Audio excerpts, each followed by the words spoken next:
मेरा नाम संदीप कुमार है। मैं सेंट मेरीज का स्टूडेंट हूँ और मैं हिंदी कक्षा से बोल रहा हूँ, 3CD। और आप हमारे साथ सोनाली डॉक्टर सोनाली मेहता जुड़ने वाली है, जो कि सेंट मेरीज कॉलेज में हिंदी पढ़ाते हैं। अब मैम से अब मैं डायरेक्ट बात करने वाला हूँ। कुछ क्वेश्चंस होंगे जो मैम से पूछना चाहूँगा इंटरव्यू के थ्रू। जो पहला क्वेश्चन जो होगा वो है, आपने शिक्षक बनने का फैसला क्यों किया और कब किया था? एक्चुअली मेरा ऐसा कोई प्लान नहीं था संदीप कि मैं टीचर ही बनूंगी। बट ऐसा था कि जब पढ़ रही थी, बहुत छोटी थी, आप ही की तरह जब मैं डिग्री पढ़ती थी, तो कभी सोचा नहीं था कि आगे जाके मुझे करना क्या है। जैसे कि सारे लोग होते हैं, सबने कॉमर्स लिया, मैंने भी कॉमर्स लिया, मैंने भी पढ़ाई शुरू करी। और जब फ्री टाइम था, चूंकि मैं स्कॉलर स्टूडेंट्स थी, तो जो आसपास के बच्चे होते थे तो वो कहते थे कि दीदी आपके इतने अच्छे मार्क्स आते हैं, तो आप हमको क्यों नहीं पढ़ाते हो, आप इतने सारे प्राइज जीतते हो, अगर आप हमको पढ़ाओगे तो हमको भी अच्छे मार्क्स आएंगे। डिग्री में पढ़ाई के लिए कोई इतना प्रेशर उस वक्त मेरे ऊपर था नहीं। कॉलेज से आने के बाद शाम को थोड़ा वक्त फ्री होती थी, तो सोचा कि चलो पढ़ा देते हैं, छोटे छोटे बच्चे ही तो हैं। तो इस तरह से मतलब सिर्फ टाइम पास के लिए टीचिंग शुरू किया था और ऑल सब्जेक्ट पढ़ाती थी। फिर जब पढ़ने लगी तो धीरे धीरे इंटरेस्ट चेंज होने लगा, कॉमर्स से लिटरेचर में आने का मन करने लगा, तो हिंदी लिटरेचर ले लिया। और जब पीजी कर रही थी हिंदी लिटरेचर में, तब सोचा कि एक अजीब सी प्यास, एक अजीब सी भूख थी कि नाम के साथ डॉक्टर लग जाए। तो जब सोच ही लिया है कि करना ही है, तो फिर तो सीरियसली पढ़ाई शुरू की और पीएचडी के लिए एनरोल किया। जी जब बिल्कुल। पीएचडी कर रही थी, तब मैं एज ए सब एडिटर काम कर रही थी, क्योंकि लिखना मेरा शौक था। तो मैं हिंदी न्यूज़पेपर में एज ए सब एडिटर काम कर रही थी। तब तक भी नहीं सोचा था कि मैं टीचिंग प्रोफेशन को ज्वाइन कर लूंगी। तब बस लगा था कि शायद लिखने का शौक है तो किसी ना किसी न्यूज़पेपर, कोई ना कोई कम्युनिकेशन वाली लाइन ही सिलेक्ट करूंगी। तो पीएचडी करते करते करते करते जब उसकी वैल्यू पता चली, तो समझ में आया कि अगर बोलना अपना शौक है, अगर लिखना अपना शौक है, तो अपने दो या तीन ही चॉइसेस है। या तो मैं वकालत कर सकती थी, या फिर मैं कोई भी न्यूज एजेंसी, चाहे एज अ रिपोर्टर, चाहे टीवी रिपोर्टर, या फिर आरजे या वीजे, या ऐसी कोई फील्ड सिलेक्ट कर सकती थी। चूंकि मुझे कॉन्फिडेंस था कि मैं स्टूडेंट्स के सामने क्लास में बात कर पाऊंगी बहुत अच्छे से, तो किसी ने सजेस्ट किया कि जब नाम के साथ डॉक्टर जुड़ी गया है तो व्हाई नॉट टीचिंग।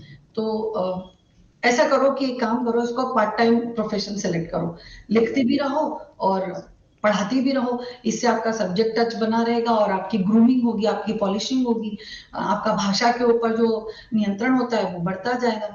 तो बस ऐसा समझ लीजिए कि फ्लो में बहती चली गई और टीचिंग में आ गई।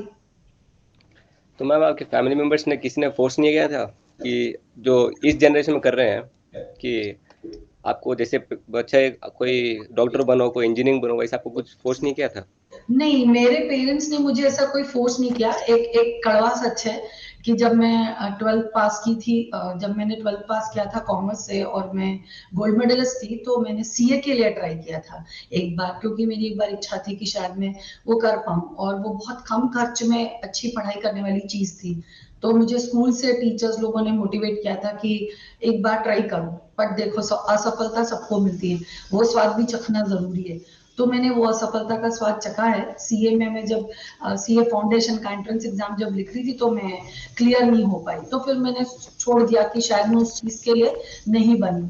तो फिर क्या किया जाए, व्हाट नेक्स्ट। उस समय ट्रेंड था, लोग नया नया कंप्यूटर कोर्स कर रहे थे, तो मैंने कंप्यूटर कोर्स ज्वाइन कर लिया और सोचने के लिए मैंने एक साल लिया डिग्री करने के बाद कि मुझे अब पीजी में करना क्या है।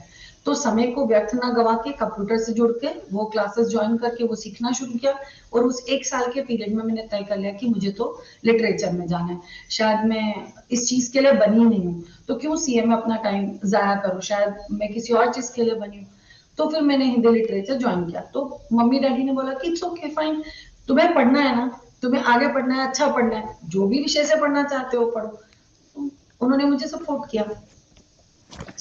तो मैम, तीसरा क्वेश्चन ये है कि आपकी कमजोरी क्या है और आपकी ताकत क्या है? कमजोरी और ताकत मेरे सेंटिमेंट्स। एक्चुअली मैं सेल्फ डिप्रेस्ड और सेल्फ मोटिवेटेड पर्सन हूँ। खुद से खुद परेशान हो जाती हूँ और अपने आप को कमजोर महसूस करती हूँ। बट मुझे कोई आर्ट ऑफ लिविंग या कोई गुरुजी या कोई महाराज जी या कोई मेडिटेशन या योगा मैंने कभी इस चीज के लिए ट्राई नहीं किया। जब मुझे लगता है कि मैं कमजोर पड़ रही हूँ तो मैं खुद ही अपने आप को समझा लेती हूँ, कुछ लिख लेती हूँ, नोट डाउन कर लेती हूँ, अपने मन की भड़ास वहां निकाल देती हूँ और फिर मैं कोशिश करती हूँ कि मैं अपने आप को नहीं, तू इस चीज के लिए नहीं बनी है, तुझे डिप्रेस नहीं होना है। तुझे देखकर बहुत सारे लोग तुझसे इंस्पिरेशन लेते हैं। अगर तू कमजोर हो जाएगी तो बाकी लोगों का क्या होगा जो तुझ पर निर्भर करते हैं। तो ये सोचकर मैं फिर अपने आप को समझा लेती हूँ। तो मुझे लगता है कि मेरे इमोशंस, मेरे सेंटिमेंट्स दोनों ही मेरी कमजोरी है और दोनों ही मेरी स्ट्रेंथ है। ताकत भी वही है मेरी।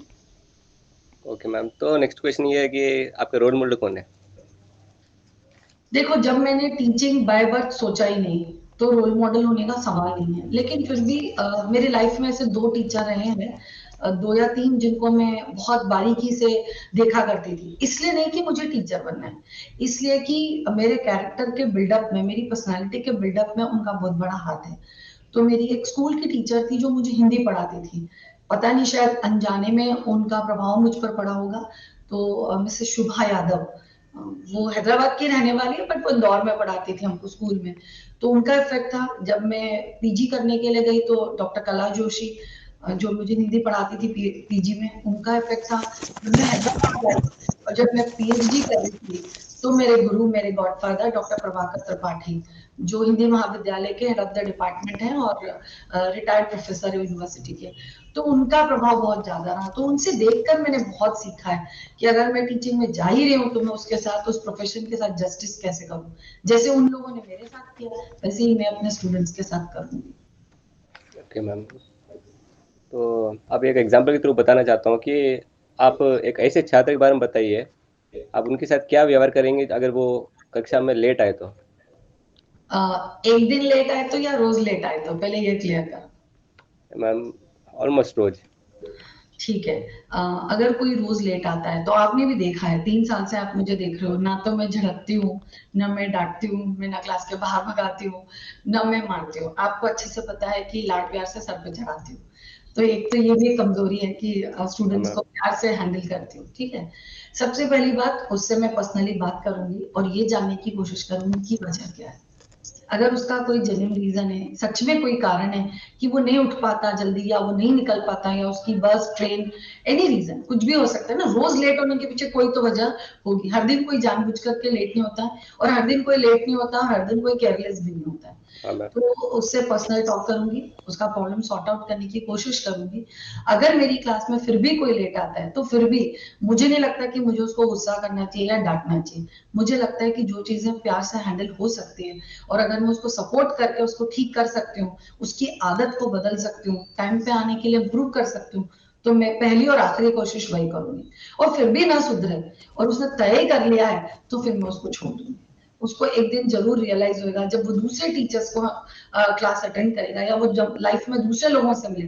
ठीक है, अभी क्लास है, लेट आ जाओ, कोई फर्क नहीं पड़ेगा। Let them join some job, कोई काम पे जाने दीजिए। जब दुकान का शटर खोलने में लेट होगा और कस्टमर चले जाएगा, जब नौकरी पे जाएगा और वहां पे सैलरी कट होगी, तब उसको एक बार ही सही लेकिन मेरी याद आएगी। मेरे लिए बस उतना ही काफी है कि वो लाइफ में एक बार मुझे याद कर ले कि सोनाली मैम ने कहा था, बार बार समझाया था, मैंने उनकी बात नहीं मानी। बात एकदम लाख पति की है मैम, सही है। और इसके बाद पूछना चाहता हूँ कि इन सब के अलावा और किसी चीज़ में आपको रुचि है? अ, देखो यार, मेरा पढ़ना पढ़ाना, लिखना लिखाना, बात करना, ये सारे इंटरेस्ट हैं। तो अल्टीमेटली हम कम्युनिकेशन से जुड़े हुए हैं, हम संचार से जुड़े हुए हैं। मुझे शौक था रेडियो पे बात करने का तो मैंने आरजे का कोर्स कर लिया। मुझे शौक था पढ़ाने का तो फिर मैंने पीएचडी कर लिया। मुझे लिखने का शौक था तो मैंने देखो, अगर मैं बीकॉम पास थी तो मैं एमकॉम करके कॉमर्स में भी पीएचडी कर सकती थी। मैं आज भी कर सकती हूँ। मैं एमबीए भी कर सकती थी, आज भी कर सकती हूँ।